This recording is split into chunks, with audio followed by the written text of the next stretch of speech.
Hey everyone, इस video में हम तत्वों का आवर्त वर्गीकरण जो क्लास 10th केमिस्ट्री का लास्ट चैप्टर उसके कंप्लीट सॉल्यूशन को देखने वाले हैं। यानी चैप्टर के अंदर से लेकर चैप्टर का लास्टली जो क्वेश्चन पूछा जाता है वो सारे ही कवर कर लेंगे इस वीडियो में। तो पहला क्वेश्चन 5.1 का है कि क्या डायब्राइनर के ट्रिक न्यूलैंड्स के अष्टक के स्तंभ में भी पाए जाते हैं, तुलना करके पता कीजिए। तो हाँ, डायब्राइनर के जो ट्रिक हैं वो न्यूलैंड के अष्टक के स्तंभ में भी पाए जाते हैं। जैसे एक ऐसा स्तंभ लिथियम, पोटेशियम तथा सोडियम का है, ठीक है, जिसमें जो दोनों में ही अवेलेबल है। फिर डायब्राइनर के वर्गीकरण की क्या सीमाएं हैं, तो आप देखो कि डायब्राइनर के वर्गीकरण में सीमाओं के अनुसार सभी ज्ञात तत्वों को उनके गुणों के आधार पर 3 समूह में वर्गीकृत नहीं किया जा सकता, ठीक है। फिर थर्ड क्वेश्चन है कि न्यूलैंड्स के अष्टक सिद्धांत की क्या सीमाएं हैं। तो आप देख लो कि जो इसका अष्टक सिद्धांत था उसकी सीमाएं निम्नलिखित है। पहला है कि यह नियम केवल कैल्शियम तक के परमाणु भार वाले तत्वों को वर्गीकृत कर पाता है, यानी कैल्शियम के आगे ये नहीं करता है वर्गीकृत। इसके बाद 8वां तत्व प्रथम तत्व के समानता प्रदर्शित नहीं करता, ठीक है। फिर जो 8वां तत्व होता है वो प्रथम तत्व समानता प्रदर्शित नहीं करता है। फिर कि न्यूलैंड के माना कि केवल 56 तत्व ही संभव है। उन्होंने क्या कहा था कि मात्र 56 तत्व ही हो सकते हैं, बट अभी आप देख लो अभी कितने हैं, तो 118 तत्व हैं। फिर है कि अन्य तत्वों का आविष्कार नहीं हो सकता, ये उनका मानना था जो कि गलत था। फिर न्यूलैंड के अष्टक में कुछ ऐसे भी तत्व हैं जिनके गुणों में समानता नहीं पाई जाती। फिर 5.2 का क्वेश्चन है कि मेंडलीव की आवर्त सारणी का उपयोग कर निम्नलिखित तत्वों को ऑक्साइड के सूत्र का अनुमान कीजिए। जैसे हमें पोटेशियम का, कैल्शियम का, एल्युमिनियम का, ये सब का करना है। तो के पहले समूह में है इसलिए ऑक्साइड क्या होगा, तो K2O होगा। सी चौथे समूह में इसलिए ऑक्साइड CO2 होगा। Al तीसरे समूह में इसलिए Al2O3 होगा। Si चौथे समूह में इसलिए SiO2 होगा। और Ba जो है वो दूसरे समूह में इसलिए ऑक्साइड क्या होगा, BaO होगा। फिर क्वेश्चन है कि गैलीलियम के अतिरिक्त अब तक कौन कौन से तत्व का पता चला जिसने मेंडलीव ने अपने आवर्त सारणी के में खाली स्थान छोड़ दिया था। 2 उदाहरण दीजिए। तो हमें पता है कि जो मेंडलीव थे उन्होंने क्या किया, अपनी आवर्त सारणी बनाई और उन्होंने सबसे अच्छा काम किया कि जो तत्व उनको उस वक्त समझ में नहीं आ रहा था बट उनको अनुमान था कि ऐसे तत्व हो सकते हैं, उनके लिए उन्होंने जगह छोड़ा था। जैसे स्कैंडियम और जर्मेनियम, इसके 2 उदाहरण है। जर्मेनियम यहाँ पे 2 ही पूछा इसलिए हम 2 ही बताएंगे, वैसे और आगे भी था, ठीक है। थर्ड क्वेश्चन है कि मेंडलीव ने अपनी आवर्त सारणी को तैयार करने के लिए कौन कौन सा मापदंड अपनाया। तो मेंडलीव ने आवर्त सारणी में मापदंड निम्नलिखित थे। पहला है कि उन्होंने तत्व को बढ़ते हुए परमाणु द्रव्यमान की क्रम में सजाया, ठीक है, बढ़ते हुए परमाणु द्रव्यमान। दूसरा है कि समान गुण वाले तत्व को एक समूह में रखने का प्रयास किया। तीसरा है कि तत्वों के हाइड्रोक्साइड तथा ऑक्साइड के अणुसूत्रों को एक आधारभूत गुण मानकर तत्वों का वर्गीकरण किया था।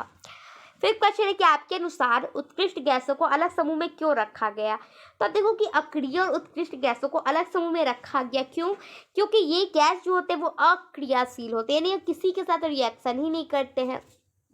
दूसरा है कि इनकी खोज भी बहुत बाद में हुई थी और इन गैसों को नए समूह के बिना आवर्त सारणी में छेड़छाड़ किए हुए रखा गया। मतलब अगर इसको नए समूह में ही रख देंगे तो हमारी आवर्त सारणी पहले से जैसी थी वैसे ही रहेगी। मान लो कोई ये हमारा चार्ट है कि हमें दिन भर में क्या खाना खाना है, ठीक है, मान लो डाइट चार्ट। तो यहाँ पे सब कुछ पहले से ही सारे में हम लोगों ने कुछ कुछ डाल कर रखा है। अब यहाँ पे कुछ नया हम लोगों को डाइट मिल जाए तो अब इसी को बीच में अगर घुसाने की कोशिश करेंगे तो दिक्कत हो जाएगी, इसलिए हमने अलग से ही एक डायग्राम बना दिया, यहाँ पे ऐड कर दिया। इससे क्या होगा, ये वाला भी खराब नहीं होगा, इसको भी एक स्पेशल जगह मिल जाएगा। फिर क्वेश्चन है 5.3 का कि आधुनिक आवर्त सारणी द्वारा किसी प्रकार के मेंडलीव की आवर्त सारणी के विविध विसंगतियों को दूर किया गया। तो पहला है कि वे तत्व जिनकी संयोजकता इलेक्ट्रॉन एक समान होती है एक समूह में रखे गए। दूसरा है कि आधुनिक आवर्त सारणी में हाइड्रोजन तथा प्रथम समूह में तर्कसंगत स्थान है क्योंकि हाइड्रोजन विद्युत धनात्मक होता है। दूसरा है कि आधुनिक आवर्त सारणी में तत्वों को उनके बढ़ते हुए परमाणु संख्या के क्रम में रखा गया, ठीक है। मेंडलीव ने बढ़ते हुए परमाणु द्रव्यमान रखा था बट हमने संख्या में रखा, इसलिए क्या हुआ कि तत्वों के समस्थानिक को तत्व के साथ उसी स्थान पर आवर्त सारणी में रखा गया है। भारी और हल्के तत्व क्रम भी आधुनिक आवर्त सारणी में सही है जो मेंडलीव की आवर्त सारणी में नहीं था। और दूसरा है कि अक्रिय गैसों का स्थान भी तर्कसंगत है जो कि 18वें समूह में रख दिए गए हैं। फिर है कि मैग्नीशियम की तरह रासायनिक अभिक्रियाशील दिखने वाले 2 तत्व के नाम लिखिए। तो पहला क्या हो जाएगा, Cl हो जाएगा और दूसरा जिसको हम लोग कैल्शियम कहते हैं, और दूसरा स्ट्रोंटियम हो जाएगा जिसको हम लोग Sr कहते हैं। ये 2 तत्व है जो मैग्नीशियम की तरह ही रासायनिक अभिक्रिया दिखाते हैं। फिर है कि आपके चयन का क्या आधार है, मतलब हम लोग किसके अकॉर्डिंग ये कहें, तो आप देखो कि इसका कारण यह है कि इन तत्वों की संयोजकता इलेक्ट्रॉन की संख्या 2 समान होती है। मतलब इन तीनों में क्या है, जो संयोजकता इलेक्ट्रॉन है वो 2 ही है। और दूसरा है कि ये समान रासायनिक अभिक्रिया भी दिखाते हैं। थर्ड क्वेश्चन है कि निम्नलिखित के नाम बताइए। पहला है 3 तत्व जिनमें सबसे बाहरी कोष में 1 इलेक्ट्रॉन उपस्थित है। 2 तत्व जिनके सबसे बाहरी कोष में 2 इलेक्ट्रॉन उपस्थित हो। और तीसरा 3 तत्व जिनके बाहरी कोष पूर्ण हो यानी कंप्लीट हो। तो आप देख लो, सबसे पहले जिनमें 1 है वो हो जाएगा लिथियम, सोडियम और पोटेशियम। फिर जिसमें 2 है वो हो जाएगा मैग्नीशियम और कैल्शियम। और लास्ट जिसका कंप्लीट है वो हो जाएगा हीलियम, नियोन या आर्गन। मतलब जिसमें भी अष्टक कंप्लीट होता है ना वो अक्रिय हो जाता है, यानी वो किसी के साथ कोई भी रिएक्शन नहीं देता है। फिर है लिथियम, सोडियम, पोटेशियम, ये सभी धातुएं जल में अभिक्रिया कर हाइड्रोजन गैस मुक्त करती है। क्या इन तत्वों के परमाणुओं की कोई समानता है, तो आप देख लो इसका आंसर। पहले हम एक एक करके आंसर देखते हैं। तो पहला का हो जाएगा कि लिथियम, सोडियम, पोटेशियम तत्वों का बाह्यतम कक्षा में केवल 1 इलेक्ट्रॉन होते हैं, अभी हमने देखा। फिर है हीलियम एक अक्रियशील गैस है, जबकि नियोन की अभिक्रियाशील अत्यंत कम है। इसमें परमाणुओं में कोई समानता है, तो इन दोनों तत्व को बाह्यतम कक्षा इलेक्ट्रॉन में पूर्णतः भरी हुई है। यही वजह है कि मतलब ये रिएक्शन न के बराबर करता है। फिर आधुनिक आवर्त सारणी में पहले 10 तत्वों के कौन सी धातुएं हैं, तो जो पहले 10 तत्व है ना उसमें बहुत सारी धातुएं जो है 3, वो है पहला लिथियम, फिर है बेरिलियम और तीसरा है बोरोन। यानी पहले 10 में मात्र 3 ही धातु है। ठीक है, ये क्वेश्चन में थोड़ा सा डाउट आप लोग को हो रहा होगा। मैं बता दूं, जैसे हम लोग कहते हैं बोले अगर कि 1 2 3 4 ऐसा करके 10 तक लिख दिया, और इसमें कितने सम संख्या है, तो सम कितने हो जाएंगे 2 4 6 8, बीच में तो कितने हो गए, मात्र 4 ही हुए। उसी तरीके से अगर हम 10 तक तत्व लिखे तो उसमें धातु कितने हैं, 3 है। फिर है कि आवर्त सारणी में इनके स्थान के आधार पर उनमें से किसी तत्व में सबसे अधिक तात्विक अभिलक्षण की विशेषता। पहला हम लोग को Ga है, फिर Ge है, As है, Sc और Be सबका निकालना है। तो देखो, क्योंकि Be तत्व आवर्त श्रेणी में सबसे बाईं तरफ रखा गया है, इसलिए इनमें दिए गए तत्वों में से सबसे अधिक धात्विक अभिलक्षण की विशेषता है। मतलब जिसमें सबसे लास्ट में लिखा रहेगा उसमें सबसे ज़्यादा, जो सबसे इधर उसमें सबसे कम है। फिर यहाँ से हमारा चैप्टर स्टार्ट हो जाता है। यहाँ पे हम लोग का जितना भी बुक के अंदर से क्वेश्चन था वो कंप्लीट हो जाता है। और यहाँ से जो तत्वों का आवर्त वर्गीकरण चैप्टर हमारा, उसके जो सॉल्यूशन है बुक के लास्ट में जो रहता है वो स्टार्ट होता है। पहला क्वेश्चन है कि आवर्त सारणी में बाईं से दाईं ओर जाने पर प्रवृत्तियों के बारे में कौन सा कथन असत्य है। तो पहला है, मतलब इसका आंसर हो जाएगा सी, कि परमाणु आसानी से इलेक्ट्रॉन का त्याग करता है, ये गलत हो जाएगा। फिर क्वेश्चन है कि तत्व HCl2 सूत्र वाला एक क्लोराइड बनाता है जो एक ठोस तथा जिसका गलनांक अधिक है। आवर्त सारणी में इन तत्व को संभवतः किस समूह के अंतर्गत होगा, तो ये बी यानी मैग्नीशियम होगा। फिर क्वेश्चन है कि किस तत्व में 2 कोष में तथा दोनों इलेक्ट्रॉन से पूरित है। तो आप देख लो, नियोन जो है इसमें 2 है और दोनों ही पूर्ण है, 2 और 8। फिर इलेक्ट्रॉन विन्यास 2 8 2 किसका है, तो ये मैग्नीशियम का है। क्यों, क्योंकि उसके परमाणु संख्या कितनी होती है, 12 होती है। फिर क्वेश्चन है कुल 3 कोष में संयोजकता कोष के 4 इलेक्ट्रॉन है। 1 मिनट में फैन ऑफ कर लेती हूँ, थोड़ा सा आवाज़ में मुझे लगता है दिक्कत हो रही होगी, 1 मिनट। वैसे शायद आप लोग को पता भी होगा, बट मैं बता देती हूँ कि आपको हमारे चैनल पे मतलब 4 से लेके BA तक के सारे क्लास के क्वेश्चन आंसर है वो भी अवेलेबल होंगे, चैप्टर पढ़ाकर वो भी अवेलेबल होगा, और सारे सब्जेक्ट, ठीक है। और बिहार बोर्ड CBSE दोनों ही। तो आप इस चैनल को ज़्यादा से ज़्यादा शेयर कर देना, और यहीं से आप अपनी पढ़ाई बिना किसी एक्स्ट्रा चार्ज के आप खर्च कर सकते हो, मतलब हाँ पढ़ सकते हो, ठीक है। फिर क्वेश्चन इसका देख लो। तो ये आप देखो, अगर मैं क्वेश्चन बोलते जाऊँगी ना तो ये टाइम पास होगा, और मुझे मतलब ऐसा नहीं कि मैं वॉच टाइम या व्यूअर्स के लिए मैं पढ़ाती हूँ, ये मेरा पैसन है।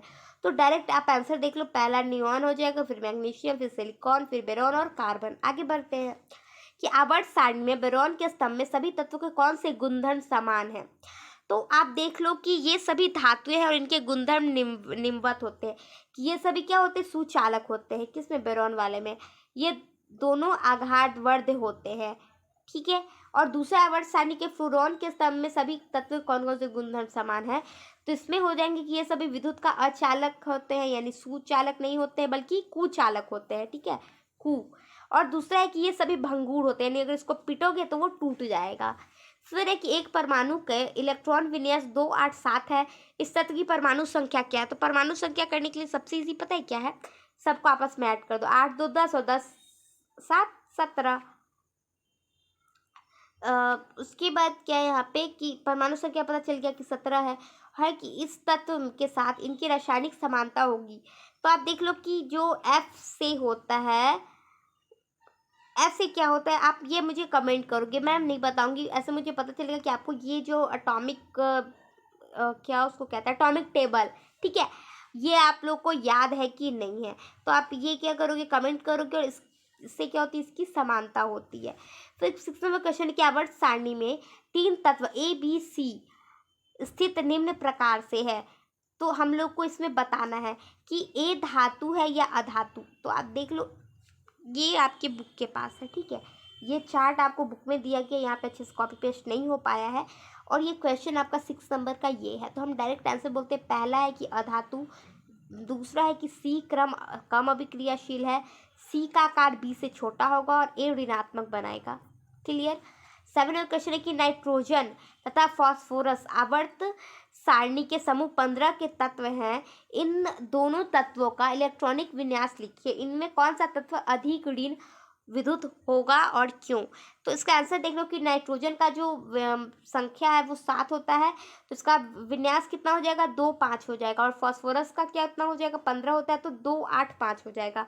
और चूंकि समूह में ऋण विद्युतता ऊपर से नीचे की ओर जाते जाते घटने लगती है, इसलिए नाइट्रोजन सबसे अधिक ऋण धातु होगा, ऋण विद्युत होगा। फिर तत्वों के इलेक्ट्रॉनिक विन्यास का आधुनिक आवर्त सारणी के तत्व की स्थिति की क्या संबंध है, ठीक है। तो आंसर है कि आधुनिक आवर्त सारणी में समान इलेक्ट्रॉनिक विन्यास वाले परमाणुओं को एक ही स्तंभ में रखा गया। एक समूह की संयोजकता इलेक्ट्रॉन के संख्या के एक समान रहती है। एक अवधि के दौरान तत्वों का संयोजकता इलेक्ट्रॉन की संख्या में वृद्धि दिखाई देती है। ये सेम क्वेश्चन है, 2 बार सेव हो गया।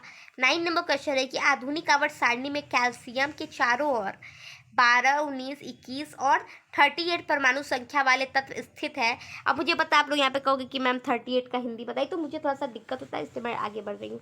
इनमें से किस तत्व के भौतिक और रासायनिक गुणधर्म कैल्शियम के समान होते हैं? तो आप देख लो, 12 परमाणु संख्या वाले तत्व का रासायनिक गुणधर्म कैल्शियम के समान है। यह इसलिए है क्योंकि दोनों तत्व की संयोजकता इलेक्ट्रॉन की संख्या एक समान होती है।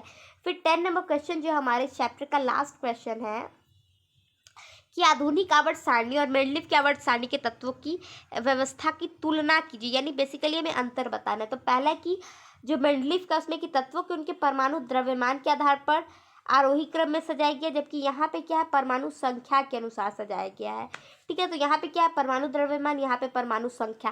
देखो, ज़्यादा ये नहीं कि अब पूरा लाइन ही हमको रटना है, आप स्मार्ट तरीके से पढ़ाई करो, बुद्धू बच्चे की तरह पूरा रटना नहीं है, ठीक है। तो यहाँ पे आप देख लो क्या बताया गया है, तो डायरेक्ट हम लोगों को लिख लेंगे कि यहाँ पे हम लोग द्रव्यमान पूछ रहे हैं और यहाँ पे परमाणु पूछ रहा है। दूसरा है कि इसमें 8 समूह है और इसमें 18 समूह है, मात्र डायरेक्ट 10 याद रखना, आगे बढ़ गया ना, इसमें 8 इसमें 10। इसमें प्रत्येक समूह उप समूह ए और बी में विभाजित किया गया, लेकिन इसमें कोई भी उप समूह नहीं है।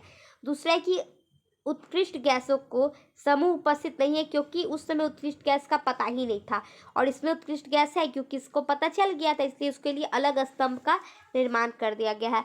समस्थानिक की कोई स्थान नहीं है, और यहाँ पे क्या है कि समस्थानिक के लिए भी स्थान निश्चित है। यहाँ पे हमारा चैप्टर कंप्लीट हो जाता है। बाय बाय, टेक केयर, शुभ रात्रि।